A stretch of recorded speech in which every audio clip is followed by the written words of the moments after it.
Before we get into the video, if you find any of my videos helpful and you'd like to see more videos like this in the future, don't forget to hit the subscribe button. While you're subscribed, also go ahead and hit that notification bell. What's up guys, Shane Starnes here, and the Galaxy S20 Ultra has to be one of my favorite Samsung phones of all time. But did you know that there are some hidden features that you can enable right now to get the best possible experience on your S20 Ultra? These hidden features are also going to work on your S20 Plus and S20.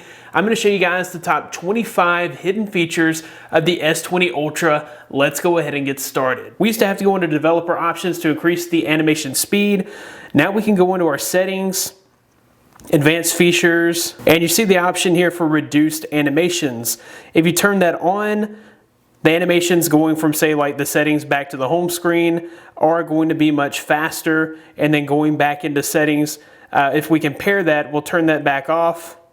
And you can see that maybe it's a little smoother, but it does take a little longer. So it's actually going to make the phone feel much snappier, much quicker. All right, so next up, if we swipe down once, that brings up our top quick toggles here. If we swipe down twice, we can get down here to our brightness slider. Of course, you can swipe down with 2 fingers to get to your brightness slider. If you want to get to this brightness slider a little easier, you can go to this menu button here, quick panel layout, and click show brightness on top. This way, if you swipe down once, you can easily get to that brightness slider.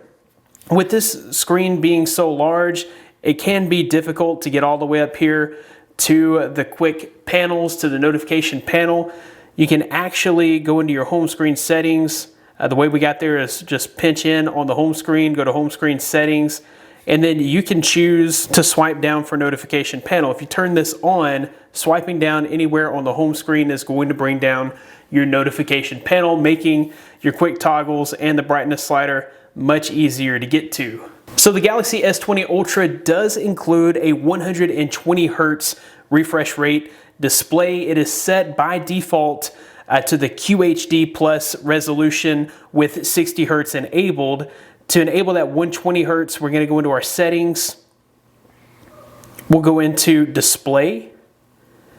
And then we'll go down here to where it says motion smoothness. So if you do enable the 120 Hz refresh rate, it's automatically going to reduce your resolution to 1080p. So that's kind of the trade-off. If you want 120 Hz smoothness, it does make a difference. You will have to step down to 1080p. If you decide that you'd rather take advantage of those extra pixels, you go down here to where it says screen resolution and click WQHD and apply. That will, of course, set you back down to 60 Hertz. But to be honest, it might actually save some battery. And if 120 Hertz is not that big of a deal to you, you may prefer the higher resolution with that little bit of battery savings. While we're in the display here, you can choose a different font size. If you go all the way down, this is going to help you to take full advantage of that extra large display, as it's going to shrink down your text. This is also going to help to limit scrolling. So with smaller text, it's taking up less space on the screen. You won't have to scroll as often. If you're slightly vision impaired or you have trouble reading small text, you can bump this up pretty large too. Next up, we're going to take a look at dark mode. If we go into our settings, go into display, you can turn on the dark mode right there from the display settings. This is going to make your background in most applications, all of your Samsung applications, all of your Google applications, it's going to make the backgrounds black and give it an overall dark theme. With an AMOLED display, when the color black is represented, it does that by turning off those individual pixels, which means that you are going to get a bit of battery savings. The dark theme to me also just looks really cool, and it is much easier on the eyes. So you may want to consider going into the display settings and turning on the dark mode. So once you do turn on that dark mode, you'll notice instantly whenever you go into your Google Play Store, now the dark mode is enabled there. Also, your Gmail, your YouTube, any of your Google or Samsung apps are automatically going to be in that dark theme. The S20 Ultra has this massive display. We might as well take advantage of that by utilizing the split screen. In order to use split screen, all you're going to have to do is go ahead and launch an application, pull up your Recents tab here, go to the little button up top here, and where it says Open in Split Screen View, select that. and then you will go ahead and select an application that you'd like to see in split screen. So here I'm able to scroll through my Twitter feed while also watching a YouTube video. With split screen, I'm able to get a ton done. Maybe I'm watching a video and taking some notes on the bottom as I do some research for upcoming videos. There are all kinds of use cases for split screen, and you might as well take advantage of such a massive display. On the same note of split screen and multitasking, we also have a pop-up view in our advanced features. So if I go into the settings and we go into advanced features and we go to smart pop-up view, you can enable the smart pop-up view for any of these applications. I'll go ahead and enable it for YouTube, just so you guys can see how that works. So if I go into the YouTube here and I click on the button up top, we now have this option where it says open and pop-up view. This is going to give me a movable window. Now you can open up, I think it's up to 9 of these windows at a time, so you can easily multitask. This has all the processing power to multitask in a desktop-like situation. But then one other thing that's really cool about this is if we click the button here with the arrows pointing together, it's going to give us just a little icon that we can easily go back to at any time. In fact, if I go into my Twitter, it's going to always be there no matter what screen I'm on, and then I can easily just open up YouTube whenever I want to go back to that app. So this is another great way to multitask on the S20 Ultra. So have you ever handed your phone over to a young child or just anyone, they immediately went outside of the app that you intended on them to use? So that can be a security disadvantage. If you hand your phone over to a coworker and you just meant for them to watch this quick little YouTube video and then they back out of that and read through your messages or read through your call history, there's a way to actually prevent people from going through your phone when they're not meant to. So what we're gonna do here is we'll go ahead and turn on the pin windows. We'll go into our settings. We'll go into biometrics and security. We'll go into this other security settings and we'll turn on pin windows. So to enable the pin windows, if I just want to hand my phone to my child and just have them in the YouTube application, I'll swipe up for my recents, click on the app preferences up top here, and we will pin this app. So it says turn on pin windows. To unpin this app, swipe up and hold, okay. So now you won't be able to back out of this application. You won't be able to go home. There's no way out of this application unless you swipe up and hold, and then you're going to have to log back in. So you're either going to have to use your fingerprint or your PIN code to get back into the phone and unpin that app. But that's just another security measure for, if you're trying to just hand the phone off to somebody, but you don't want them rummaging through your phone. So on the same topic of multitasking and switching between applications, if you swipe right or left on the home button, that's going to get you to your previous application. So it's just a really quick and easy way to switch between apps without having to go into your recents tab. So just a simple swipe of the home button allows you to quickly and easily change applications. If you have the 3-button navigation bar enabled instead of swipe gestures, you'll just double click on the menu button, and that's also going to switch between apps. With the Galaxy S20 Ultra being such a massive phone, you may want to enable one-handed mode.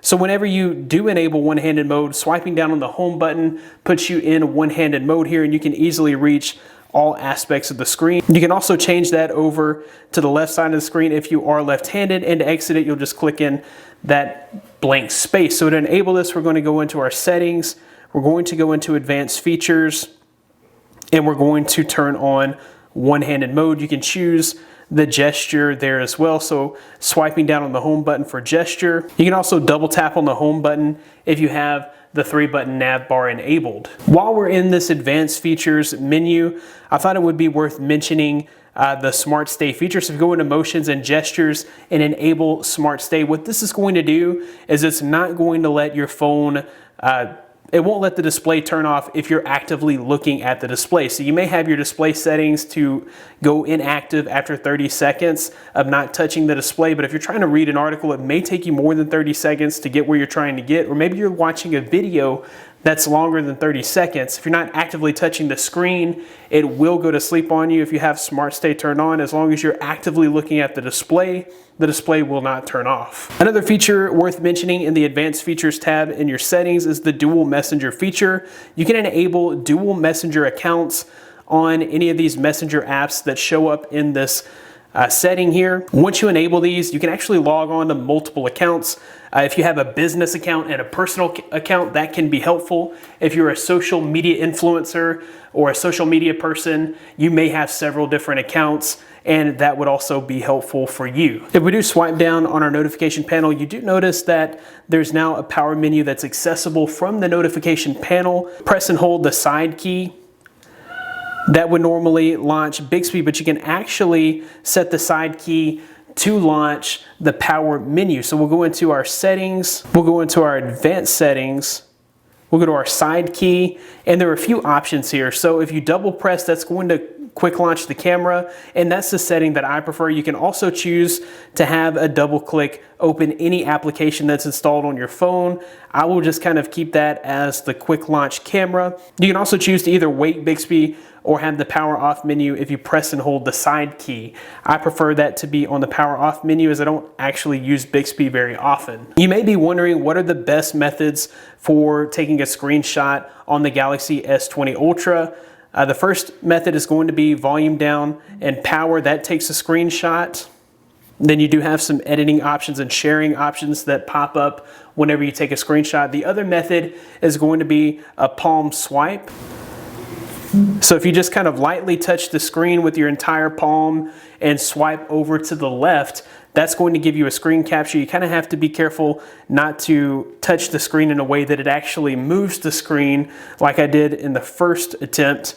But if you just kind of lay your palm down, that one can be a little tough, but if you lay your palm down and swipe over, that's going to take a screenshot. And you might find that it's easier when you're holding your phone to just swipe with your palm rather than pressing and holding the power and the volume rocker. So if you go into your app drawer and you notice that there's maybe some applications that you never use and you would like to kind of get rid of some of that clutter, one way to do that would be to go into your home settings, kind of pinch in on the home screen and then go to your home screen settings, go all the way to the bottom and choose this hide apps. Anything that you don't use on a regular basis or you don't want someone else to have easy access to, you would just click on that particular application and then put that in your hide apps. Whenever you go back to your app drawer, those are not going to be there. The way that you'll access those is just by going back into your home screen settings, go into your hide apps, and then disable those there. If we jump back into our advanced features settings, if you go all the way down to the bottom here, there's the send SOS messages. This is really crucial in a crisis time, or if you have like an incident where you're in an emergency and you need to send for help. If you have this enabled, if you press the side key 3 times, this is going to send a quick alert to your emergency contacts. When in an emergency situation, this will actually take a photo from the front and back camera and record 5 seconds of audio and then immediately send that out to your emergency contacts.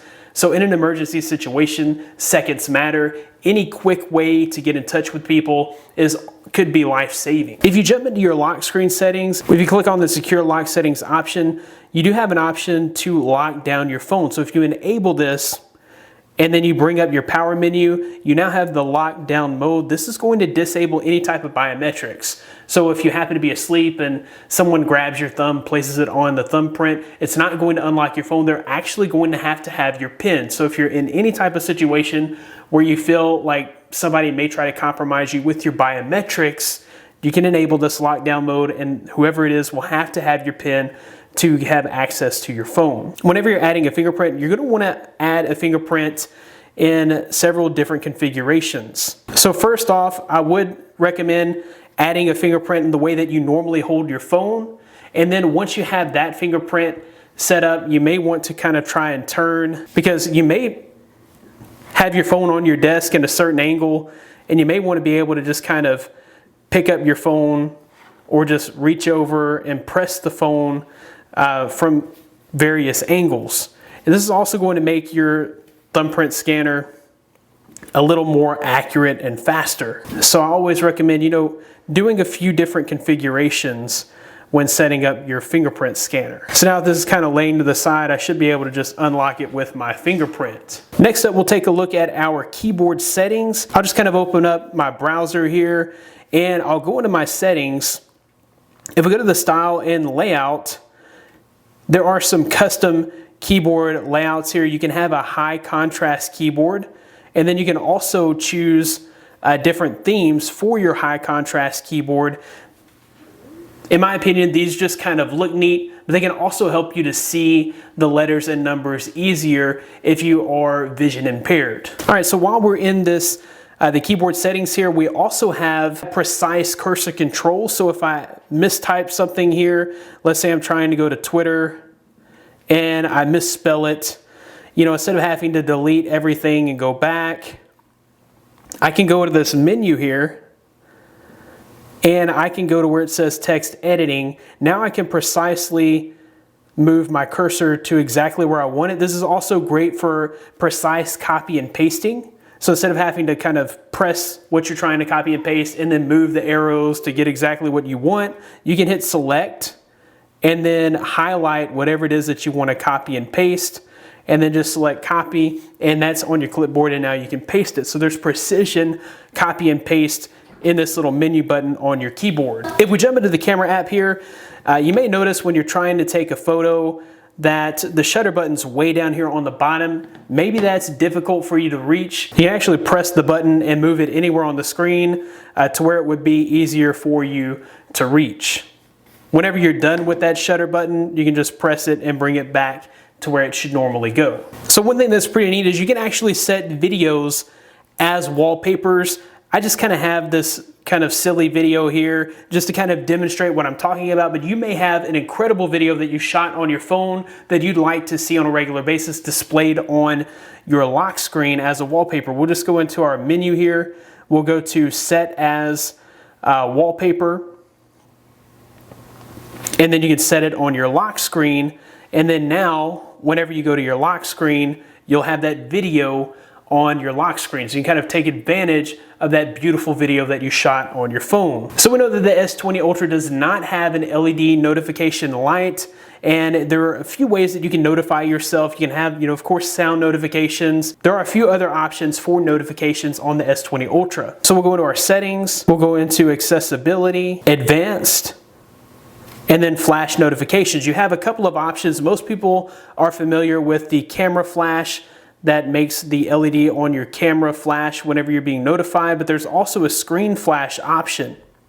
The screen flash option is going to allow, if you go to the screen flash options here, if we go to preview, you can kind of see exactly what happens. And then you can go to this notification reminders.